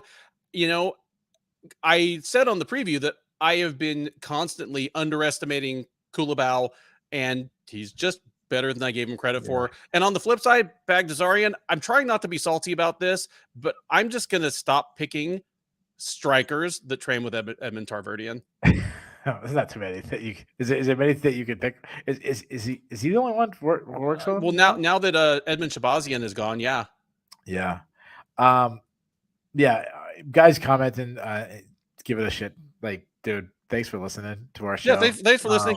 If it makes you feel good to call us casuals, I forgot that the guy called. Yeah, I know the people staying up till 3 o'clock in the morning doing a pre-show are a bunch of casuals. But hey, good for you, man. We're not one of those guys. We don't brag about when we get something right. If we get something wrong, we had a shitload of wrong. So we're not the ones saying, "Hey, watch this and guaranteed money," and that's not us. Clidson Rodriguez took on Shannon Ross, won by first round TKO. First of all, I want to point out that Clidson Rodriguez missed weight, so it would have been that's something that we talked about on the preview as well. He is a huge flyweight, and there, his days might be numbered in that division. No question. I mean, he looked huge. He looked way bigger than Ross. He blew weight. Maybe we see him move up to 135. We'll see. Yeah. That said, the actual action fight, he just ran right through Shannon Ross. Hurt him with some body shots, hard kicks, hard punches, spinning shots. I love that way he was so aggressive to finish the fight. He started doing these spinning stuff, and at one point he jumps in the air and he doesn't get all the way. He didn't judge the distance, so he jumps the air and starts spinning. And halfway through, his butt just hits Shannon Ross, who's hurt. Just hit him with his butt. The atomic butt drop. So I actually thought it was a little bit of an early stoppage. Not terrible. Not we talked about this before. Like that pendulum, swinging. There's a range. I think it was on the earlier side. Not a terrible stoppage, but I would let him. Based on the guy's history, I would let him go a little bit longer. It was funny. I get text messages from friends all through the night, and one of the most casual MMA fan, he'll tell you he watches 3 cards a year, text me about this fight, all pissed off that the fight was stopped early, as he said. That's interesting. I mean, I think this was the fight more than any. They did some rearrangement of the ref assignments, and there were no Australian refs on the main card. This might have been one of the fights that caused the musical chairs. Oh, okay. Also, I'm all I don't think Rodriguez, 20% of his purse goes to Ross. If he was going to get a bonus, he doesn't get it now. But it's adding insult to injury that they didn't even have a Portuguese translator for him there, so he gets no post-fight interview. I was leaving that. I was leaving that for the end. Oh, okay. Sorry. Yeah. Yeah. Nice. No, I'm glad that you caught on that. Maybe maybe that happened. Like we're taking 20% and your translator. Yeah. Like Fabiano Buscai, like the UFC's amazing Spanish and Portuguese translator. He's there, but like just Dana like points to him, like, no. Yeah. Ben's put out there that's my dude. Seriously. Yeah. I was saving that for my dude. Seriously too. Yeah. Like you're telling me you're the UFC. There's like Brazilian jiu-jitsu black belts and coaches all over. You can't find one guy who speaks Portuguese. Like nobody that night. Like every single fighter didn't have a cornerman. Nobody. They could have just ran out to the cage real quick and said what he said. Or just, you know what? They should have just faked it. Just like absolutely faked it. He starts talking in Portuguese, and you just have some white Australian guy and like bad lip. You know, you ever see those bad lip reading? Yeah. And just say like he's saying all the stuff in Portuguese, and he's thanking his mom, and he's just like, yeah, he said I love Australia and I love big titties. That's it. All right. Speaking of big titties, I think Jamie Malarkey might like big titties. I don't know. Jamie Malarkey took on Francisco Prado, won by unanimous decision. Very veteran-like performance, like jab, L-step, takedown. Like wasn't spectacular, but it was just like it was actually how Volkanovski talked about to me. Like Volkanovski talked about Makhachev, like no risk, just gonna do what he does. And I think the takedown in the first round changed the entire fight because Prado got taken down. He couldn't get back up. And I felt like he was so worried about that he really didn't like commit to his strikes. And then that just left him. One, he zapped his energy, but also then he just left him throwing these big looping shots. And even that, there wasn't enough volume. He just he never put himself in a position to win that fight. Never did. Malarkey came out with the game plan. The game plan worked, and basically he was like, "Boom, ball's in your court. If you aren't going to adjust to this, I'm going to do this for the rest of the fight, and you're going to lose." And Prado made no adjustments. Boz says that looks like a guy who was fighting in Samurai Fight League. I agree. Having said that, Prado, he looks better than I expected for someone whose last 5 fights all took place on interlocking foam nursery school mats. Yeah. So I didn't think 20, he looked good, but okay. Well, age 20. Yeah, he's 20. I suspect he's going to lose another one and get yanked. But, maybe 2 fights, maybe he gets 3. 2-3 fights at the UFC level when he's 20, 21 years old. He's I think he has physical tools where maybe he goes to a different gym, comes back up through a different promotion. He would be my pick for someone, dude, just stay in Vegas. Don't go back to Argentina. Stay in Vegas. Sleep on the mats at Extreme Couture. Let Eric Nixick take you for 2 years. You'll be fine. Yeah, absolutely. Don't take a fight for 2 years. So to me, Jamie Malarkey had this really good performance, except for one thing. I just think a good performance, but just no risk, didn't really get hurt, never had any moment. It was never in doubt. The one bad performance was his call out. He called for Paddy Pimblett. It was like you get all excited. You're like, "Hey, Michael Bisping, make sure you ask me about a call out." Waiting for this big surprise. Oh, who's Jamie Malarkey to call? He calls it Paddy Pimblett. And you're like, oh, way to be like every other person in the division. Yeah.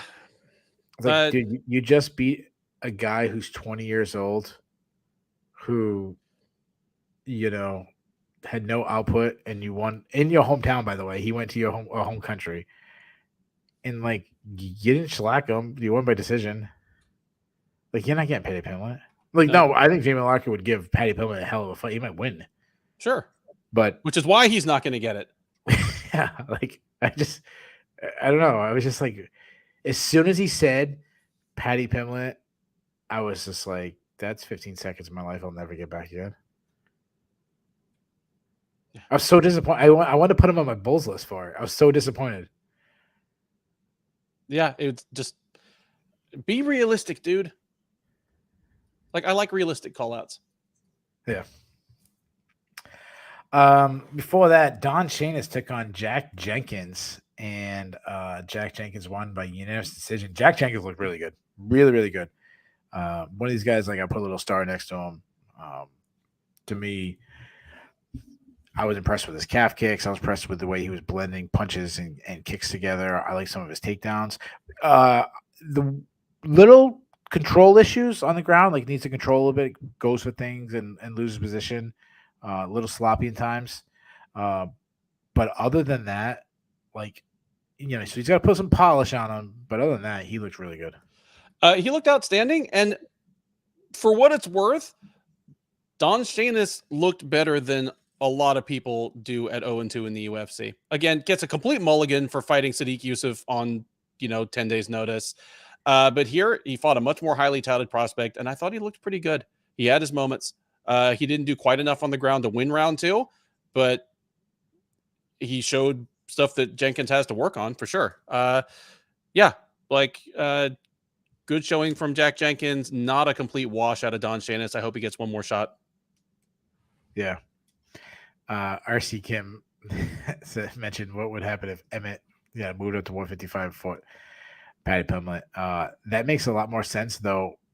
If I'm the UFC, I'm not doing that. But I've said many times what I would do Patty Pimlet next. I would give him a less risky fight than just Jamie Malarkey, but much bigger name. So it would seem like a bigger fight. So I would give him a Clay Guida or a Jim Miller. That's what I would do with him. And it's a shame they just filled Jim Miller's dance card. Yeah, I know. Jim Miller just got a fight, but yeah. Let's move on. Again, sorry guys. I did warn you we're gonna try to breeze through these prelims a little quicker than normal. Because we focused on the main event for a really long time. Loma Lumumi took on Elise Reed, and Ben, you have some Asian. You come from Asian background. I don't know what I'm saying. Like, I'm from Vietnam. Yeah. Your culture. Next door to Thailand. Yep. Okay. So I need you to translate for me. Okay. Does Lumbumi translate to cauliflower ears in Thailand? Is that true? That is exactly what it means. Yes. Because it looked like it is. Where did black belt Lumbumi come from? I have no idea, but it's not just that she won. It's that she won by doing what I didn't think she was going to be able to do to Elise Reed. Just kind of bodied her. Like, that's a great moment for her, because if she has that new wrinkle in her game against, UFC level strawweights, then maybe she is like an actual threat here. I don't know. Yeah, it was a great finish, man. I mean, the first round she was taken down and she struggled off her back. She's still undersized, but she's shown improvement recently. She's got some takedown. Now she's got a submission win. She's shown some offensive improvements. Now, if she can be serviceable on the ground, she's a threat. I mean, she's won 4 to 5 fights in the UFC. I love her. Like, I love her. I don't think she's a future top 10 fighter still, but I want her to stick around in winnable fights for as long as the UFC can possibly justify it. She's a whole lot of fun to watch. And you know what? Outside of the top 5, some of the UFC strawweight division is not a whole lot of fun to watch. Yeah, no, she's fun. So Shane Young took on Blake Bilder. The show has arrived. Did you know that, Ben? As Blake Bilder won a unanimous decision over Shane Young, as he kept saying the show was arriving this weekend. The show almost got canceled after his pilot. Yeah.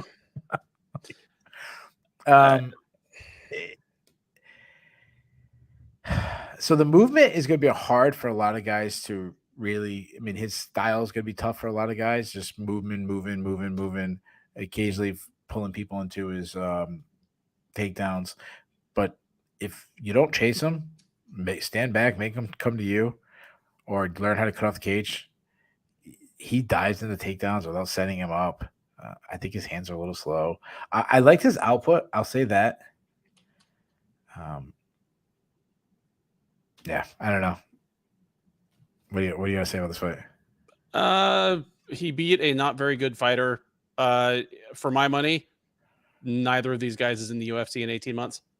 Yeah, I agree. I mean, he's got some personality, Bilder, but yeah, the on the field performance or in the cage performance not really sizzling. If you call yourself the show, you better bring more than this.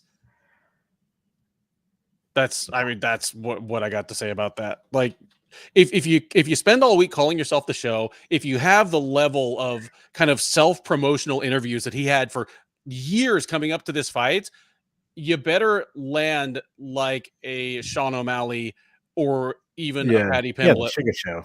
Yeah. And O'Malley maybe dusted everybody, and Pimblett, I mean, he's had some wars with people that he shouldn't have had wars with, but he's at least been winning his fights by hook or by crook.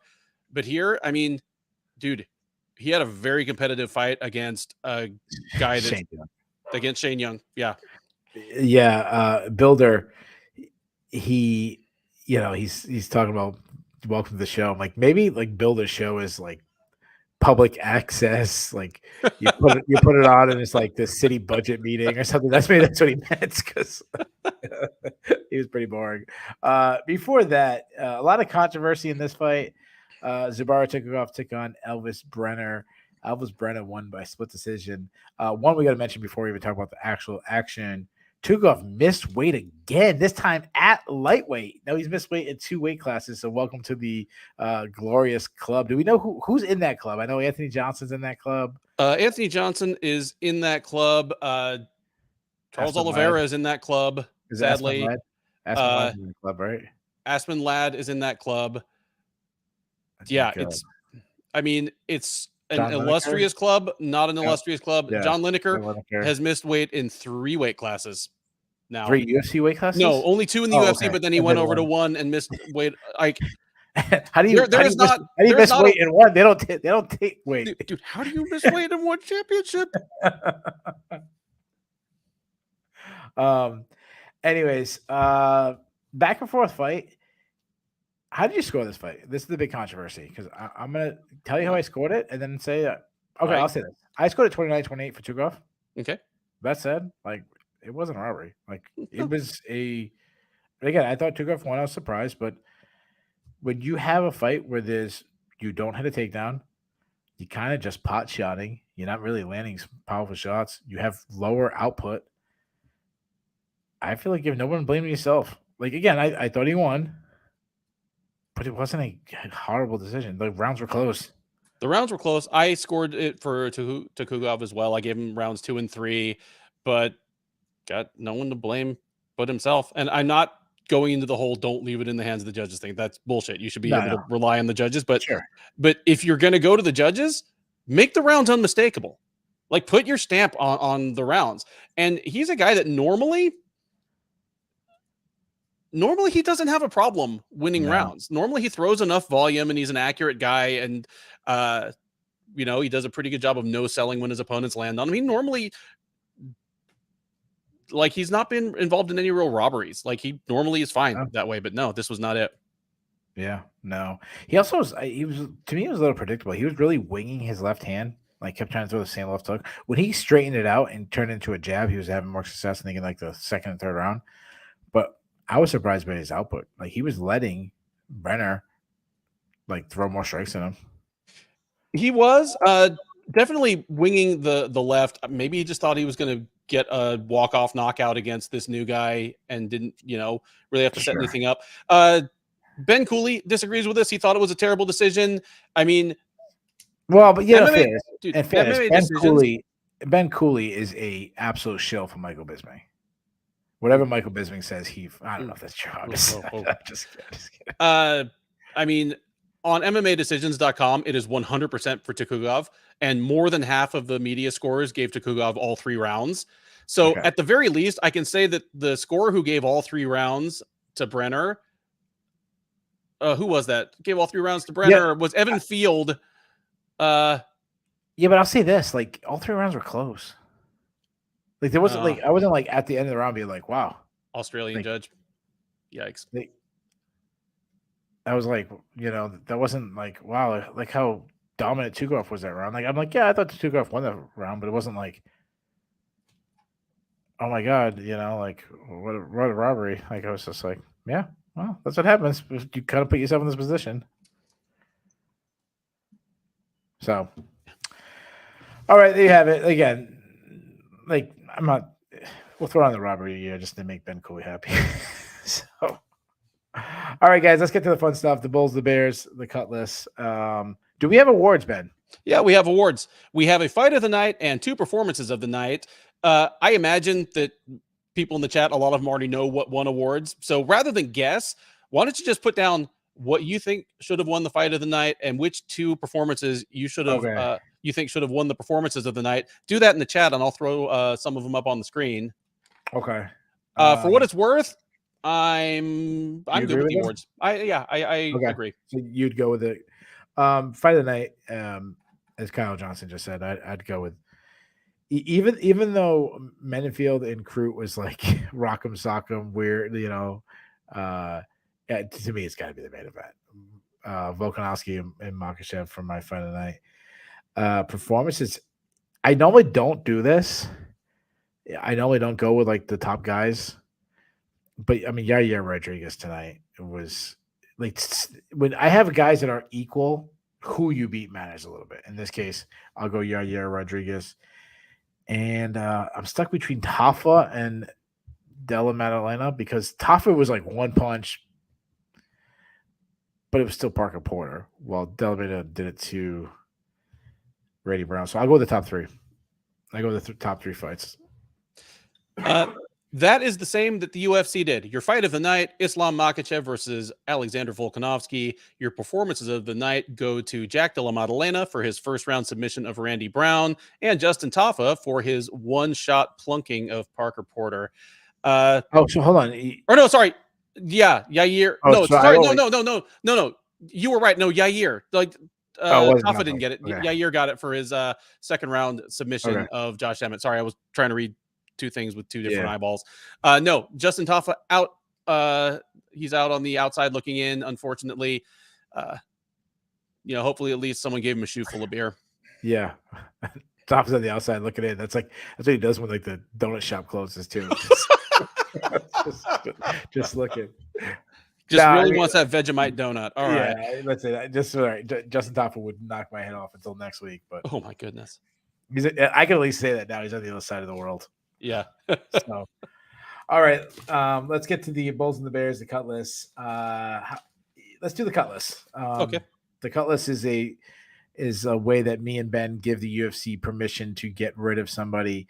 The way we do it, they have to be on both of our lists. So if one of us doesn't add the person, the UFC is not allowed to cut them. So we'll throw people in the chats there. I only have one person. Same. I'm going with the hometown guy, Shane Young. He's lost 3 in a row. Didn't look good tonight. I'm cutting Shane Young.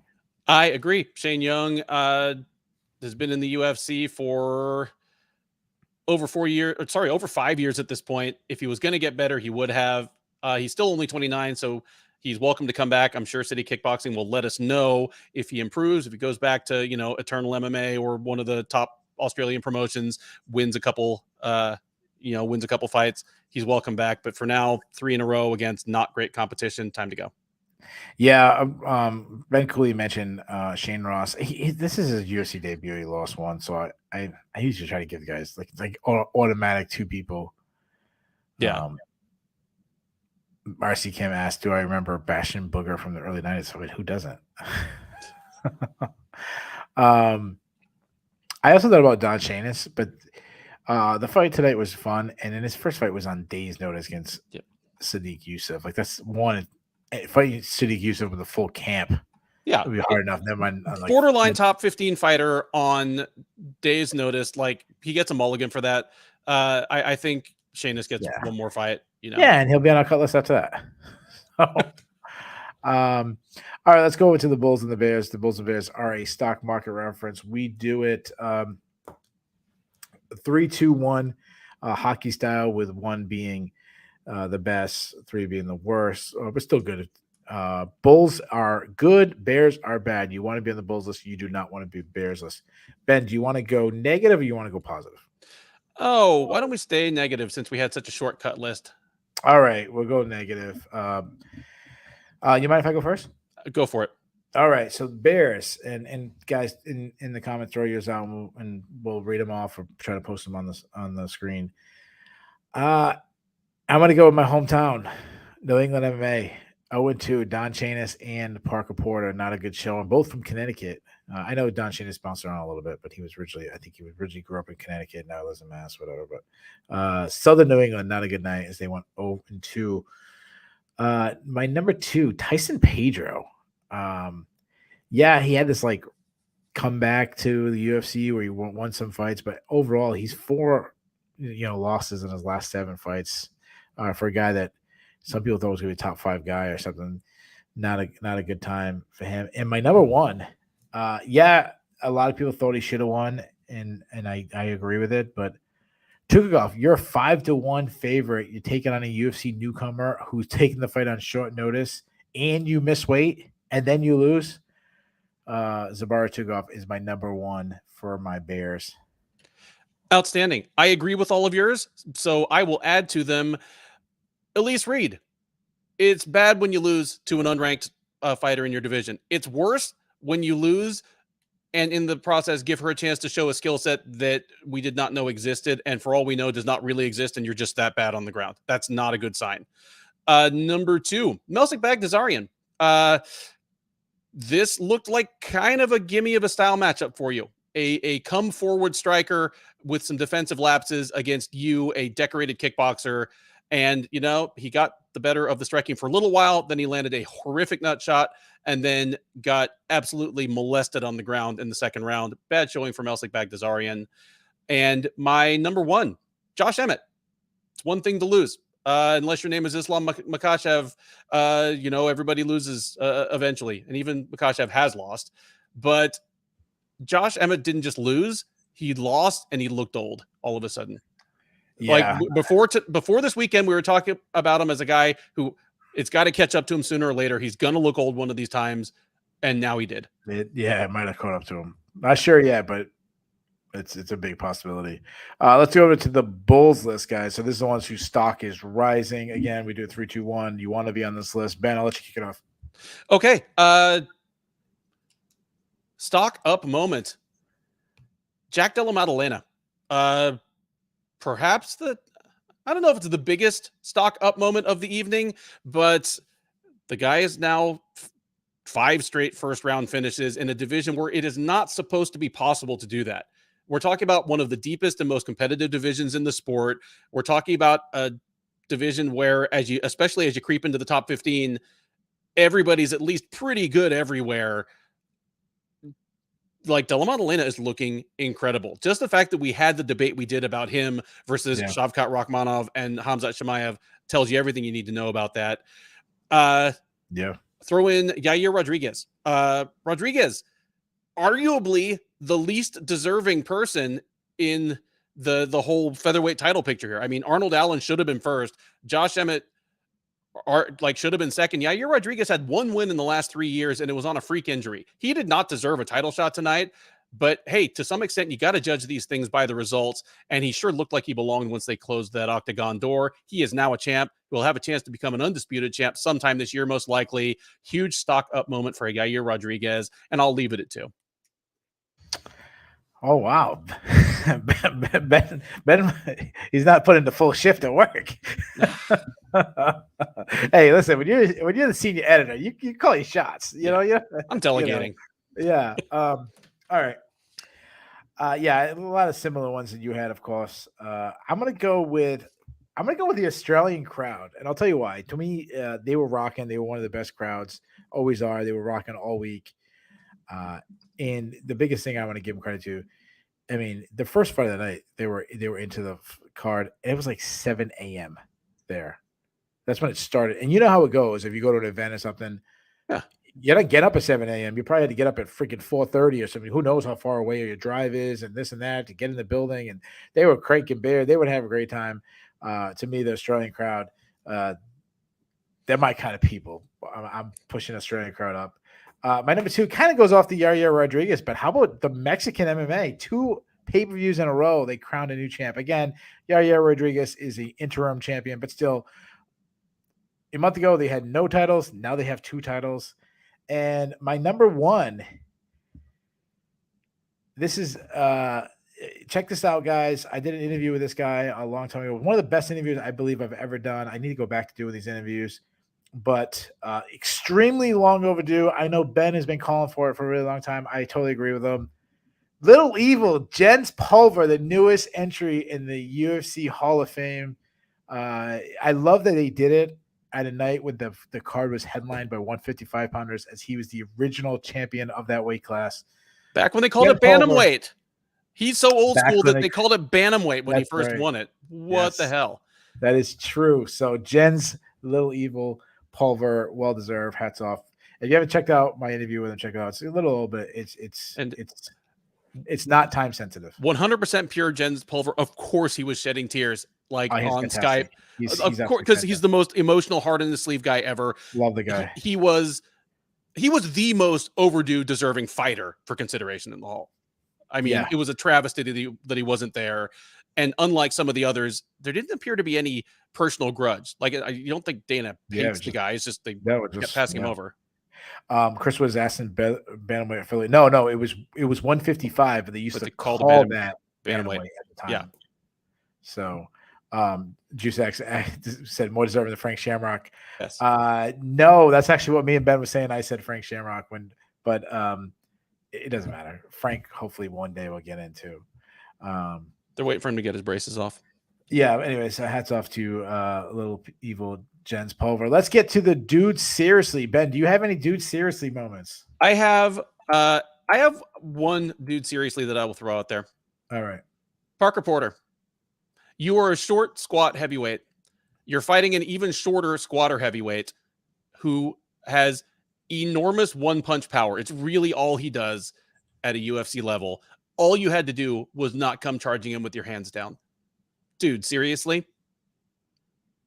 Yeah. I have three. I'm going to throw these out to you. First is a guy that I've been on him hard a lot lately. I'm going to do it again. Bruce Buffer.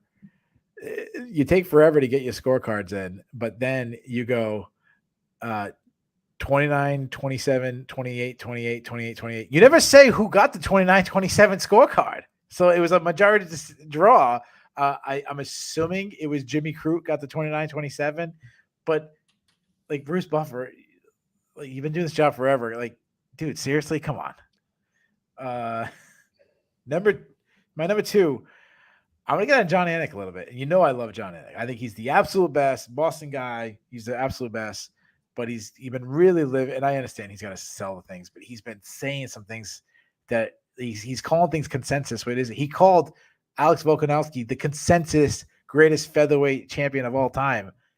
That's not consensus. I think the majority would actually disagree with it. Now he's in the conversation. He's on his way, but he's not the consensus greatest greatest featherweight of all time.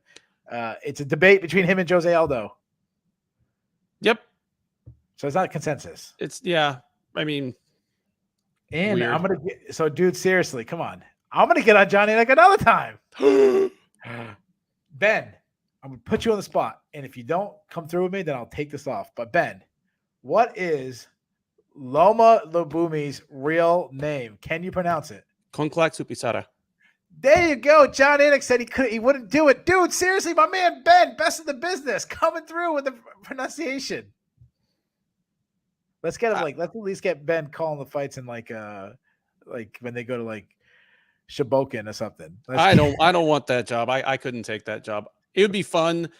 And I've had a few invites to do like color commentary on like local shows down here. I haven't even taken up on those because I would want to do tons of homework and do a really good job. But the play-by-play man, hell no, too much. We love John Anik, but dude, seriously, come on, give it a shot. If my man Ben can do it. All right, Ben. Let's get to letter grade. Oh, he's Bass is bashing Michael Bisping. Let's get to letter grade. What's your grade for the card? I'll give the card a B-. It was it was a great main event. Tons of finishes in the three fights leading up to it, but it was a pretty bad undercard. The stakes were low for a $80 card. B- is the best I can do here. Without that main event, it's a D-. Yeah, the main event, I love it so much. I'm giving it a B+. Like that carried it. I just love that one. Last one. toughest one. Who is the listener of the night? We had a lot of guys jamming it up. Fantastic night. I have like 3 or 4, so I'm gonna let you go first. Yeah, I mean, again, our regulars, your names are inscribed above the doorway, like, you know, Boss, not allowed, Dev, not allowed, RC Kim, not allowed. But like some other guys that are like definitely becoming Hall of Fame level regulars that definitely had great nights tonight. Kyle Johnson and Ben Cooley, both Yeah. you know, I always love people that disagree with us respectfully. I like people that correct us when we forget things or get them wrong. Both you guys were doing that stuff. Zen Monkey as well had a great night. We appreciate all of you. Yeah, I'm gonna do something just because Ben said it's not allowed. I'm gonna give RC Kim because I had 3 people, the ones I was looking at. I don't count. I'm sorry, Dev. Dev doesn't count anymore. Like Yeah, that doesn't count. When you like host a show, you don't get a chance to win it. I had 3 guys. It was Ben Cooley, Kyle Johnson, and RC Kim. Because you said RC Kim can't be it, we're not listening to Ben. If Ben can only name 2 bulls, then we'll give it to RC Kim. So there you guys have it. There's our listener. And there you have it. There was a historic night. 2 pound for pound best in the world fighters just got recapped by the 2 pound for pound best recappers in the world, the great Ben Duffy and myself. Guys, we'll be back next week. UFC Andrade versus Blanchfield. Sudden change. We'll be previewing that. Me and Ben have to change everything. Aaron Blanchfield. I mean, it was already a big level up to be taking on Tyler Santos. And I mean, we'll talk about this one. Yeah, look out for that preview on Monday. But before that, Ben, put you on the spot. Who wins the Super Bowl? Eagles. Really? I'm just, and that is based on no analysis, no tape study. I stopped paying close attention once my fantasy team was eliminated from the Sherdog League playoffs. Yeah. I didn't care who was going to win the Super Bowl until I saw an article and it said if Patrick Mahomes, this is ridiculous, by the way, absolutely ridiculous. But someone said Patrick Mahomes wins the Super Bowl, he's going to go down as the greatest quarterback of all time. Shut up. Give me the Eagles now. So there you guys have it. Enjoy the Super Bowl. Enjoy your rest of your weekend. See you next week. Yep.